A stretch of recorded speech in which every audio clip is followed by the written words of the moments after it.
Assalamualaikum warahmatullahi wabarakatuh. Perkenalkan, nama saya Rima Warni.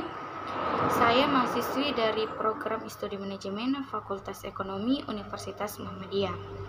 Di sini saya akan menjelaskan apa itu bisnis plan, tujuan bisnis plan, perencanaan keuangan, tim schedule, dan contingency plan. Nah, untuk sub yang pertama yaitu apa sih pengertian dari bisnis plan? Nah, bisnis plan adalah suatu dokumen tertulis yang mendefinisikan sifat bisnis Anda. Dalam dokumen ini harus mengandung strategi penjualan dan pemasaran secara rinci, kondisi keuangan, dan juga pendapatan serta pengeluaran selama menjalankan bisnis tersebut.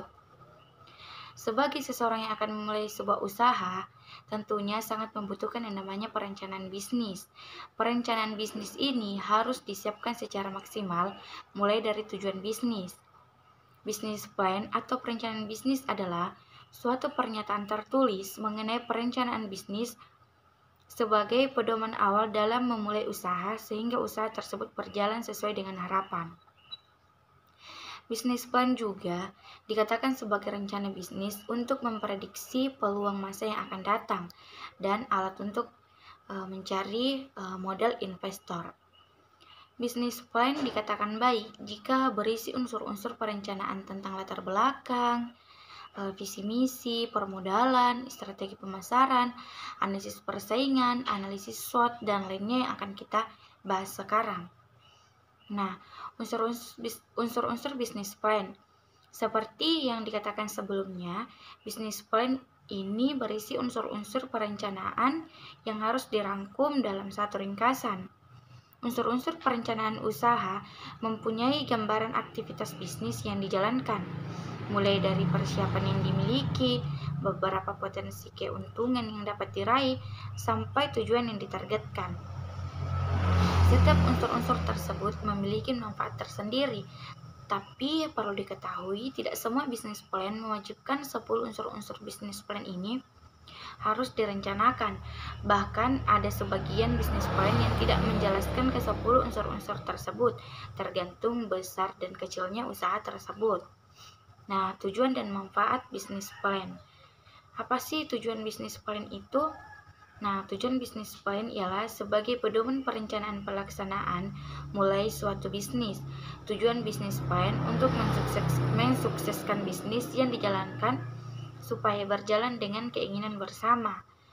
Manfaat bisnis plan yang pertama yaitu sebagai media pedoman rencana bisnis, yang kedua mencari sumber dan atau alat untuk menarik investor, yang ketiga sebagai tolak ukur dalam mengambil keputusan, dan yang keempat menjelaskan tujuan bisnis. Nah, apa saja sih bagian-bagian yang harus dicantumkan pada bisnis plan? Yang harus dicantumkan dalam bisnis plan itu yang pertama ringkasan eksekutif, yang kedua profit bisnis, yang ketiga manajemen sumber daya manusia, yang keempat manajemen operasional, yang kelima produk dan layanan, yang keenam analisis pasar, yang ketujuh strategi pemasaran, dan yang kedelapan rencana operasional dan pendapatan. Tahapan ringkasan eksekutif seperti namanya, bagian ini harus berisi ringkasan mengenai seluruh isi dari isi bisnis plan yang akan kamu jelaskan satu persatu pada bagian selanjutnya. Ringkasan eksekutif harus bisa menarik perhatian pembaca dan menciptakan keinginan untuk tahu lebih banyak tentang bisnismu. Normalnya, ringkasan eksekutif tidak lebih dari 2 halaman. Semakin singkat dan padat, namun bisa menggambarkan keseluruhan bisnismu, maka akan semakin banyak poin-poin pada bagian ringkasan eksekutif dalam bisnis plan. Yang kedua itu profil bisnis. Bagian profil bisnis berisi deskripsi UMUM tentang konsep bisnismu. Kamu perlu menjelaskan secara rinci apa saja yang membuat bisnismu menonjol, penempatan lokasi bisnis, dan disertai alasan kenapa lokasi tersebut cocok untuk bisnismu. Yang ketiga, manajemen sumber daya manusia. Banyak orang berpendapat bahwa pegawai merupakan aset utama dalam suatu perusahaan. Hal tersebut benar adanya. Tanpa adanya orang-orang berkualitas di balik layar, di balik layar bisnismu, maka dapat dipastikan kesuksesan sulit dicapai. Oleh karena itu, pembahasan mengenai sumber daya manusia juga harus dijadikan suatu aspek penting dalam bisnis plan. Yang keempat, manajemen operasional. Rincian proses kegiatan dan manajemen operasional bisnis bisa kamu uraikan secara detail pada bagian ini, mulai dari proses pembelian dan penyimpanan produk, jadwal pembelian pasokan bahan baku, peralatan maupun perlengkapan apa saja yang digunakan. Yang kelima, produk atau layanan. Pada bagian produk atau layanan, kamu bisa mengeksplorasi produk bisnismu seluas mungkin. Jika penjelasan produk atau layanan yang kamu sajikan menarik, tentu pembaca akan menaruh perhatian lebih terhadap penjelasanmu. Yang keenam, analisis pasar. Bagian analisis pasar fokus pada faktor persaingan bisnis dan penjelasannya dengan beberapa riset khusus yang berkaitan dengan produk yang kamu jual. Pada bagian ini, kamu perlu menunjukkan keseriusanmu dalam menganalisis pasar secara menyeluruh. Yang ketujuh, strategi pemasaran. Dalam bisnis plan, strategi pemasaran sering disebut dengan marketing plan. Dalam pembahasan strategi pemasaran, kamu harus menggunakan metode yang sesuai dengan produk atau layanan yang kamu jual. Pemilihan metode pemasaran sangat penting terhadap keefektifan pencapaian target bisnismu. Yang kedelapan yaitu rancangan biaya operasional dan pendapatan. Sebagian besar memiliki bisnis akan pusing 7 keliling ketika membuat rencana biaya. Benar nggak nih? Nah, hal ini karena rincian biaya merupakan hal yang sensitif dan harus dihitung secara matang. Pada bagian rancangan biaya operasional dan pendapatan, ada beberapa aspek pembiayaan yang dibahas, yaitu modal, penentuan harga produk atau layanan, biaya produksi, dan biaya sewa tempat. Nah, untuk materi yang kedua itu perencanaan keuangan.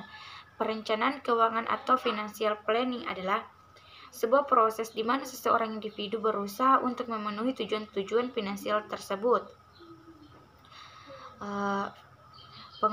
Penggambaran dan implementasi dari sebuah rencana keuangan atau financial plan. Dalam merencanakan keuangan secara umum ada 3 bentuk perencanaan keuangan, yaitu yang pertama, perencanaan keuangan jangka pendek, dan yang kedua, perencanaan keuangan jangka menengah, yang ketiga, perencanaan keuangan jangka panjang. Materi yang ketiga itu fungsi time schedule dalam business plan. Ada 3 tujuan pembuatan tim schedule yang dilakukan manajer keuangan, yaitu yang pertama, memberikan arahan pekerja secara terfokus dan mengutamakan penyelesaian pekerjaan berdasarkan prioritas. Yang kedua, pekerjaan dilakukan secara terjadwal dan tepat waktu, sehingga memungkinkan terwujudnya konsep efektivitas dan efisiensi yang diharapkan. Yang ketiga, kualitas time schedule yang sempurna disusun dengan konsep manajemen keuangan dengan mengedepankan sikap kehati-hatian dalam perencanaan bisnis, maka diharapkan setiap pekerja dapat diselesaikan dengan baik dengan standar kualitas dipertanggungjawabkan. Materi yang kelima yaitu pengertian contingency plan.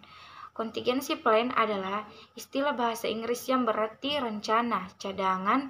Dalam bahasa Indonesia, beberapa orang juga kerap menyebutnya sebagai rencana darurat, rencana kontingensi, rencana tanggap darurat, atau bahkan dalam frasa yang lebih ringkas, plan seperti namanya. Contingency plan adalah suatu tindakan alternatif yang dipersiapkan ketika tindakan utama yang direncanakan untuk melakukan sesuatu gagal atau terhambat oleh berbagai faktor. Memiliki rencana cadangan ini penting dilakukan siapa saja, termasuk dan terutama perusahaan. Pasalnya, ketidakpastian dan pasar yang selalu dinamis merupakan musuh besar dalam dunia bisnis. Selain itu, semakin banyaknya kemunculan kompetitor baru juga kian memperketat persaingan di zaman sekarang. Cara membuat contingency plan. Backup plan, setiap perusahaan sangat mungkin berbeda-beda karena ketidaksamaan karakter dan berbagai faktor lain. Namun setidaknya beberapa panduan umum membuat contingency plan adalah sebagai berikut. Yang pertama, melakukan identifikasi dan prioritas sumber daya.